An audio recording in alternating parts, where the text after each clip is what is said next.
सन 1997। केंद्र में उस समय संयुक्त मोर्चे की सरकार थी और जनता दल के एच.डी. देवेगौड़ा भारत के प्रधानमंत्री थे। देवेगौड़ा की सरकार 10 महीनों के बाद ही गिर जाती है, क्योंकि देवेगौड़ा सरकार को बाहर से अपना समर्थन दे रही कांग्रेस अपना समर्थन वापस ले लेती है और उसके 10 दिनों के बाद एक ऐसे शख्स को भारत के प्रधानमंत्री पद की शपथ दिलाई जाती है जिसे आधी रात को जगा करके कहा जाता है कि उठिए, अब आपको भारत का प्रधानमंत्री बनना है। जिस शख्स के बारे में कहा जाता है कि तत्कालीन प्रधानमंत्री के पुत्र के साथ हुए कहासुनी के बाद उन्हें अपना मंत्री पद गंवाना पड़ता है। नमस्कार, मैं हूं शुभम झा और स्वागत है आपका द मिथिला न्यूज के इस खास कार्यक्रम राजनीतिक किस्से में। राजनीतिक किस्से के आज के इस एपिसोड में हम बात करेंगे भारत के पूर्व प्रधानमंत्री इंद्र कुमार गुजराल के बारे में। इंद्र कुमार गुजराल, जिनका जन्म 4 दिसंबर 1919 को पंजाब के झेलम में हुआ था। गुजराल के पिता अवतार नारायण एक स्वतंत्रता सेनानी थे और उनकी माता पुष्पा गुजराल एक गृहिणी थी। गुजराल की प्रारंभिक शिक्षा डीएवी कॉलेज लाहौर से हुई और फिर कॉलेज ऑफ कॉमर्स से बीकॉम और उसके बाद फॉरमैन क्रिश्चियन कॉलेज से पहले पीएचडी और बाद में डिलीट।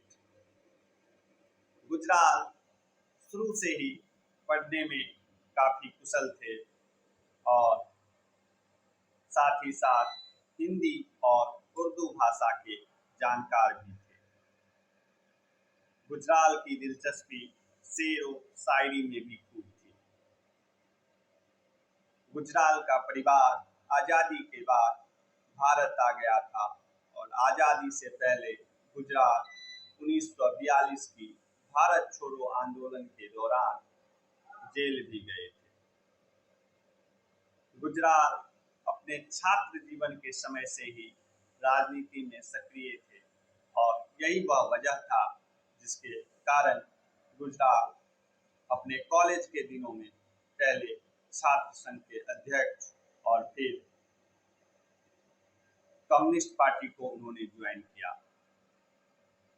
उसके बाद गुजराल कम्युनिस्ट पार्टी को छोड़कर कांग्रेस में आ गए और कांग्रेस में आने के बाद 1964 में पहली बार वह राज्यसभा जाते हैं।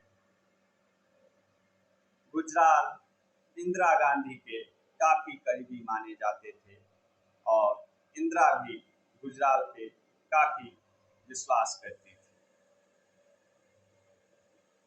आपातकाल के दौरान गुजराल भारत के सूचना एवं प्रसारण मंत्री थे और यही वह समय था जब उनकी कहासुनी इंदिरा गांधी के छोटे पुत्र संजय गांधी से होती है और जिसके बाद गुजराल को अपना मंत्री पद गंवाना पड़ता है।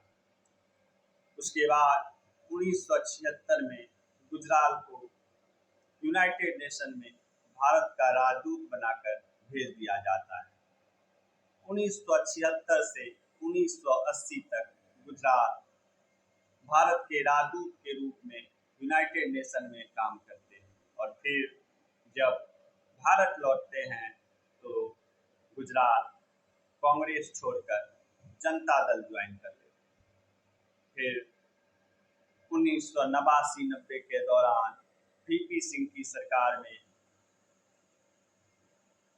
वो मंत्री रहते हैं, पहले कृषि संसाधन मंत्री और फिर विदेश मंत्री। 1991 गुजराल बिहार के लोकसभा सीट पटना से चुनाव लड़ते हैं, लेकिन उनका यह चुनाव रद्द कर दिया जाता है क्योंकि चुनाव आयोग को इस चुनाव की शिकायत मिलती है और वह शिकायत यह होती है कि उस चुनाव में गुजराल के पक्ष में अवैध रूप से वोटिंग की जाती है।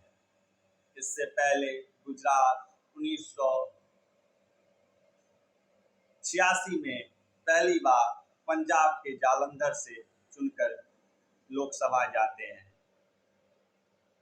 फिर आता है 1992 जब गुजरात बिहार के तत्कालीन मुख्यमंत्री लालू यादव के सहयोग से बिहार से राज्यसभा भेजे जाते हैं। और फिर आता है 1997 जब कांग्रेस के तत्कालीन अध्यक्ष सीताराम केसरी के मन में प्रधानमंत्री के पद की महत्वाकांक्षा जगती है और इसी महत्वाकांक्षा के चक्कर में सीताराम केसरी मार्च की एक शाम को राष्ट्रपति भवन पहुंचते हैं और राष्ट्रपति को एक पत्र देते हुए एच.डी. देवेगौड़ा की सरकार से अपना समर्थन वापस ले लेते हैं और फिर देवेगौड़ा की सरकार गिर जाती है। उस समय सीताराम केसरी के प्रधानमंत्री पद की दावेदारी में उनके अपने ही पार्टी के कुछ दिग्गज नेता रोड़ा बने हुए थे। उस समय कांग्रेस के कद्दावर नेता प्रणब मुखर्जी, शरद पवार को सीताराम केसरी की दावेदारी मंजूर नहीं थी और फिर राजनीतिक साठगांठ के बाद जनता दल एक बार फिर से अब सरकार बनाती है। उस समय जनता दल में प्रधानमंत्री पद के उम्मीदवारों में एस.आर. बोम्मई, मुलायम सिंह यादव और लालू प्रसाद यादव आगे थे, लेकिन ये सभी आपस में एक दूसरे के घुर विरोधी थे।